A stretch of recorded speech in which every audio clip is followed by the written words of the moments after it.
Bienvenidas a otro episodio de En tu silla. Hoy voy a estar conversando con Andrea Zarnari. Andrea es oriunda de Bolívar, viene de familia agropecuaria y es la primer mujer dirigente de Federación Agraria. Fue creada ya en 1900 y algo y hace poquito, vamos a decir relativamente poco, ha sido elegida presidenta de la entidad. Bueno, bienvenida a este espacio para conversar y arranco con algo que si uno te googleara, encuentra estos datos. Uno de los grandes hitos es ser presidenta de un mundo que es más masculino que femenino, aunque hay muchas mujeres que administran y que están en el trabajo agropecuario, pero yo quiero saber quién sos bien. Bueno, gracias. Primero me encanta estar en estos espacios y conversar con vos un rato. No soy mucho más de lo que aparece en el internet o que me pueden conocer. Soy una productora agropecuaria, soy primero hija y nieta de productores agropecuarios. Soy una mujer rural porque porque nací en el campo, me crié en el campo. Viví hasta los 18 años en el medio del campo y después esas cosas de las posibilidades que algunos tenemos y otros no, tuve la posibilidad de estudiar y que me quería dedicar al derecho y al derecho agrario vinculado con la ruralidad, así que me fui a estudiar a Rosario, formé mi familia en Rosario, conocí al que hoy es mi marido, que es de Cañada de Gómez, esas cosas que también tienen los pueblos, las ciudades y la vida universitaria que te encuentras con personas de otros lugares, y formé mi familia ahí, con lo cual me quedé a vivir en Rosario ya hace mucho, por eso digo, soy bolivarense y seguiré siendo, y lo soy con orgullo. En el corazón, como yo ameguino, no puedo, yo soy ameguino. Tal cual, pero rosarina por adopción en algún punto, pero sigo teniendo mi producción agropecuaria y el campo, y mi arraigo es Bolívar, y mi lugar en el mundo es ese. Bueno, soy eso, digo, una mujer criada en el campo, con los valores que tenemos en el campo, y nunca dejas de ser eso, por más que después te urbanices y vivas en una ciudad. La vida en relación con la producción y con el ambiente rural sigue siendo parte de la idiosincrasia de uno. Bueno, eso soy, y además, bueno, claramente después fui transitando un camino que va más allá de la productora, porque también ejercí la profesión y fui abogada durante muchos años, cosa que ahora no estoy haciendo solamente porque no me dan los tiempos, pero fui abogada durante más de 20 años, ejercí la profesión siempre vinculada con el sector agropecuario, el derecho agrario y las cooperativas y mutuales, que fue otra de las especializaciones que hice, y nunca dejé, desde que nací, tampoco de pasar y transitar la vida de la Federación Agraria, dentro de la Federación Agraria, porque mi familia viene de ahí, y de algún modo yo lo conocí a través de ellos, después me lo apropié, ¿no? Como un espacio de lucha, de alguna manera, de pensar en la ruralidad desde otro lugar, o tener espacios donde discutir y donde debatir qué ruralidad queremos, cómo vivir en el interior. Siempre me interpelaron esos temas. Siempre me gustó la política pensada desde la política pública, no la política partidaria. Nunca milité en un partido político. Siempre encontré en la Federación Agraria ese espacio de pensar políticas agropecuarias, que lo vinculé con el estudio del derecho agrario, ¿no? Y me dio esas herramientas también. Así que siempre vinculada con eso. Esa es Andrea, digamos. Andrea es la Federación Agraria, porque yo digo, mi segunda casa de alguna manera es la Federación Agraria, siempre lo ha sido, y es donde me encuentro cómoda. No solo por el pensamiento y por la idiosincrasia de cómo se trabaja dentro de la Federación Agraria y lo que representa y que a mí me representa, sino porque además, uno conoce a la gente que está ahí desde toda la vida, y ha sido mi refugio. Cuando yo me fui a estudiar a Rosario, no era más que una chica que había vivido 18 años en el medio del campo, que tenía mi vinculación con la Federación Agraria, y llegar a Rosario era un mundo totalmente distinto, y tiene la sede central en Rosario, la Federación Agraria, entonces mi elección de la ciudad donde me fui a vivir tuvo que ver centralmente con que ahí estaba la federación, y conocía a los dirigentes y conocía a los empleados, y era mi lugar donde iba a tomar mate todos los días y me sentía refugiada y un poquito en casa. Así que mira cuánto tiene que ver hasta con el lugar donde decidí estudiar, vinculado con la federación. No, qué lindo. Hay una parte de la historia que no conocía, así que bueno, gracias. Recién en el back hablábamos de que alguien se te acercó y dijo, yo no pude llegar, ¿no? ¿Qué te deja eso a vos como responsabilidad del lugar que ocupás y del rol de la mujer también en el mundo agrario? Bueno, lo primero es que a mí me parece que el lugar que me da hoy la oportunidad de transitar la Federación Agraria, que es la presidencia, creo que colabora y ayuda a visibilizar el trabajo de muchas mujeres, primero en un trabajo productivo y adentro del campo, ¿no? Que hoy cada vez tenemos mucho más protagonismo en el desarrollo empresarial o en de la familia agraria, de la chacra, habemos muchas más mujeres que nos animamos a ser productoras y que también tenemos las herramientas y las posibilidades que nuestras madres o nuestras abuelas por ahí no lo tuvieron. Y no lo tuvieron a veces por una cuestión técnica. Nosotros hoy podemos manejar un tractor como cualquiera, ya no hay una diferencia de sexo. Claro. En cambio, mi abuela no podía llevar por su fuerza un arado de mancera atrás de un caballo. Claro. Entonces también la tecnología nos ha ayudado a las mujeres a tener ese mismo rol. Pero en lo organizacional y en lo institucional, si bien el ser productoras también nos da la posibilidad y nos incentiva a participar mucho más del gremialismo y de los ámbitos de decisión agropecuaria, todavía falta mucho. Y mi lugar creo que permite visibilizar que hay muchas mujeres que venimos haciendo gremialismo agropecuario o cooperativismo agropecuario y que no siempre están dadas las condiciones para todas y que hay que trabajar todavía en eso. Creo que mi lugar, o pretendo yo que al menos sea, un motivador de decir, bueno, sí se puede, o podemos, o intentémoslo, el por qué no. Y también para muchos hombres, en un lugar muy masculinizado como es el sector agropecuario, también ver y reconocer, yo lo siento así en lo personal, a mí me lo han reconocido por mi trabajo, por mi trayectoria, por mi compromiso con la militancia federada. A mí no me eligieron presidente por mujer. Claro, claro. Me eligieron presidente por todo ese reconocimiento de trabajo. Y entonces creo que muchos hombres también pueden ver que, aquellos que todavía no creían, que pueden ver que somos iguales, que podemos tener miradas distintas porque somos mujeres, pero que en definitiva podemos trabajar igual y podemos hacer gremialismo. Y que eso sea contagiador para que esas mujeres que todavía no han tenido la posibilidad o que se encuentran con lugares donde no pueden acceder por el hecho de ser mujer o porque han tenido otro rol históricamente y que les ha costado, bueno, que puedan encontrar ese lugar. Porque ellas lo pueden hacer y porque también los varones empiecen a entender que es un lugar que podemos ocupar todos. En las generaciones que vienen, en los más jóvenes, eso es como ya está saldado. Ya está. Y eso a mí me reconforta. Yo cuando asumí la presidencia de la Federación Agraria, uno de los grandes desafíos internos que tenía dentro de la organización es empezar a trabajar más en el fortalecimiento de nuestras juventudes, en los liderazgos juveniles, y lo estamos haciendo con un montón de dificultades porque cuesta comprometer, cuesta que los chicos se sumen, pero también hay mucha intencionalidad de hacer cosas distintas y hay que interpretar también lo que las nuevas generaciones vienen a decirnos.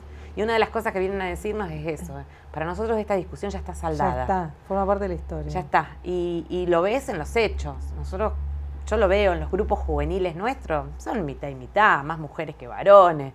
Es una discusión que ya no está. Y eso es buenísimo para los que vienen, pero también que nos contagien a nosotros de los que estamos ahora todavía, ¿no? Bueno, creo que eso ayuda el lugar en el que me toca estar para visibilizarlo. Y que de alguna manera más se sumen, ¿no? Más se sumen, claro. Que es posible. Y estábamos hablando en un momento de tu historia contaste que venís de familia agropecuaria, sé que trabajás con tu hermano, también tu mamá. ¿Cómo es la dinámica familiar en el mundo agropecuario? Porque hay veces tiene sus cosas buenas y sus cosas malas, ¿no? Trabajar en familia como en una pyme. En todos lados. En todos lados. ¿Cómo es esa dinámica y cómo uno puede convivir cuando hay diferencias de criterios, si querés, o de responsabilidades también? A mí me encanta hacer lo que hago, que es una agricultura, una ganadería familiar, ¿no? Una empresa familiar, lo que tenemos nosotros, y así lo ha sido siempre en mi historia familiar. Creo que eso me ha dado a mí muchas también herramientas o posibilidades, porque mi papá siempre nos dio el mismo lugar. Nos dio porque él, por herencia de su padre, sí, los que trabajaban en el campo eran los hombres, pero él con nosotros tuvo otra vinculación cuando le tocó hacerse cargo. Y si bien tenía algunos rasgos culturales de la época, de que era el hombre el que se hacía cargo de algunas cosas más que otras, siempre todos tuvimos un rol muy participativo. Mi mamá entre ellas, o sea, mi papá era el que trabajaba la tierra efectivamente, o el que andaba a caballo, o el que manejaba las máquinas, pero mi mamá era la que estaba atrás de todo eso, y hacía todos los trabajos domésticos, pero tomaba decisiones. Creo que eso a nosotros nos formó en una manera de trabajar en el modo familiar y tomar decisiones colectivas. Muchas decisiones en mi casa se tomaban a la hora del almuerzo o de la cena, que mi papá nos contaba algo y nosotros éramos chicos, pero ya íbamos decidiendo.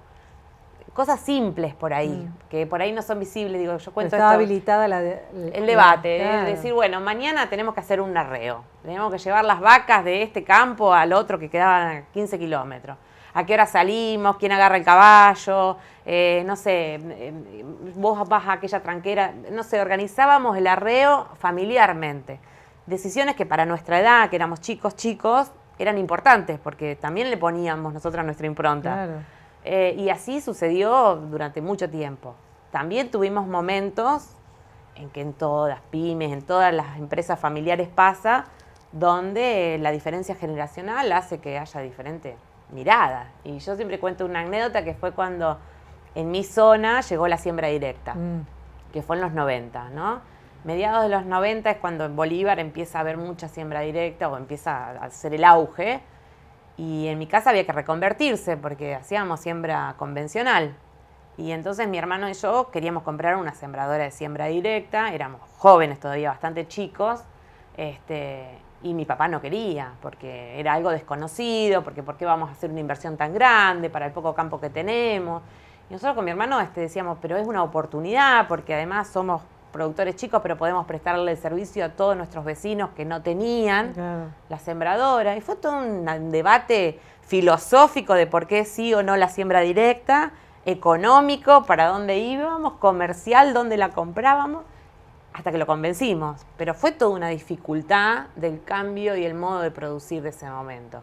A todos nos pasa. A mí me pasa ahora ya con mis hijos, ¿no?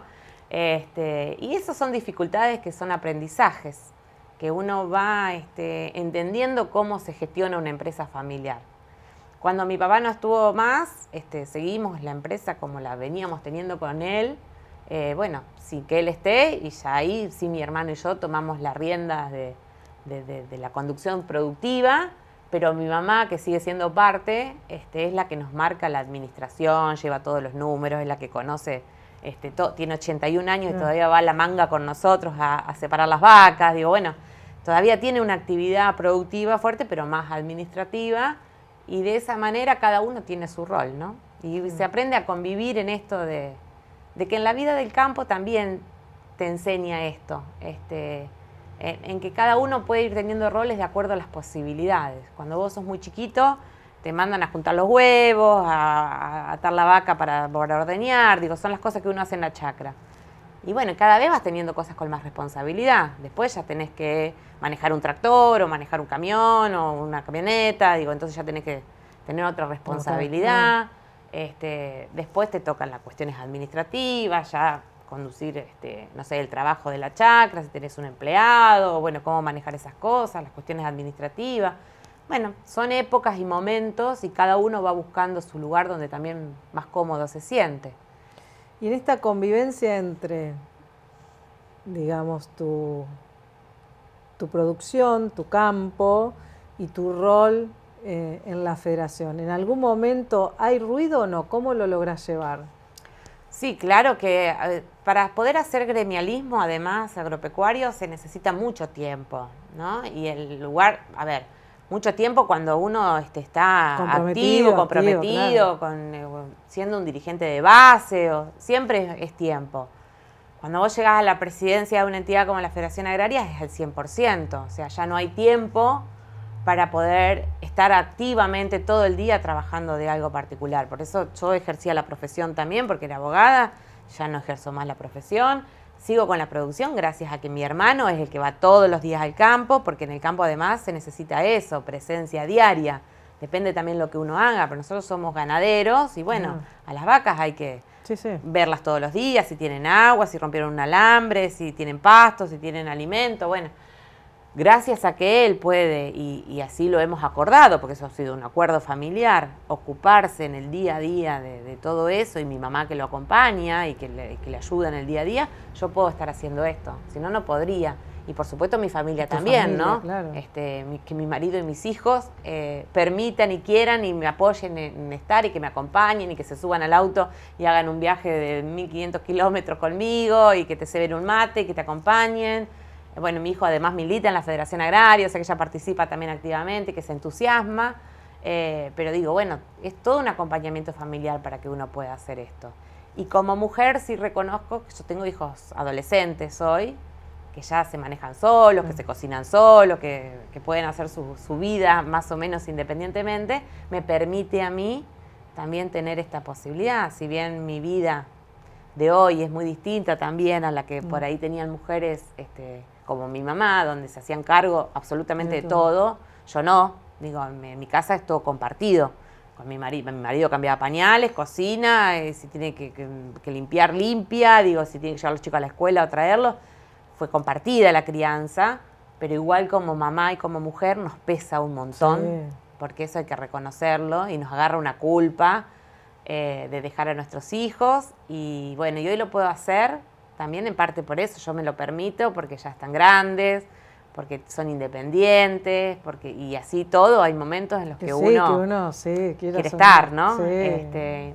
Creo que nos debe pasar a papás y a mamás, pero que a todas nos cuesta. Y a las mamás creo que en algún punto somos como culposas de eso y nos cuesta un poco más. Cuesta un poco, sí, eso, la culpa siempre por ahí aparece. En algún momento hace su visita inexorablemente. En tu rol de vocera, porque sos vocera de un sector, tenés exposición pública, tenés que dar una mirada. Hoy, ¿qué crees que el sector está necesitando para dinamizarlo? ¿Dónde crees que está hoy puesto el eje? Yo creo que hoy no está puesto el eje donde hay que ponerlo todavía, que me parece que es en pensar una política productiva, pensar en cómo vamos a seguir produciendo. Este gobierno que tenemos hace 1 año y medio ha tenido una mirada muy economicista, muy pensada desde la economía, desde la macroeconomía, diría yo, y creo que todavía falta que eso lo van logrando, que lo van haciendo, y que va transitando un camino que al sector productivo le viene bien, que es de estabilidad, que es reconocer, digo yo siempre, con qué reglas de juego estamos produciendo, exacto. Pero todavía falta un montón, y parte de la previsibilidad que exigimos y que decimos como sector que necesitamos para seguir invirtiendo, para seguir produciendo, para saber hacia dónde vamos.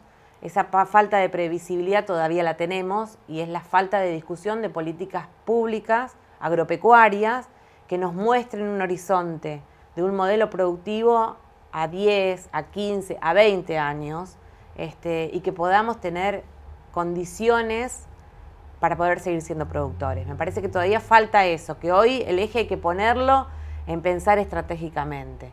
Que no todo es la economía del momento y la coyuntura, sino que hay que pensar a más largo plazo, y sobre todo porque los productores que yo represento y los que del sector donde yo vengo, que somos productores de pequeña escala o de mediana escala, jugar mucho con los filos económicos, de que un año te va bien, otro año te va mal, que dependés de que si llueve o no llueve, de que si el precio internacional, y que no tenés previsibilidad. Un mal año puede significarte salir de la cancha.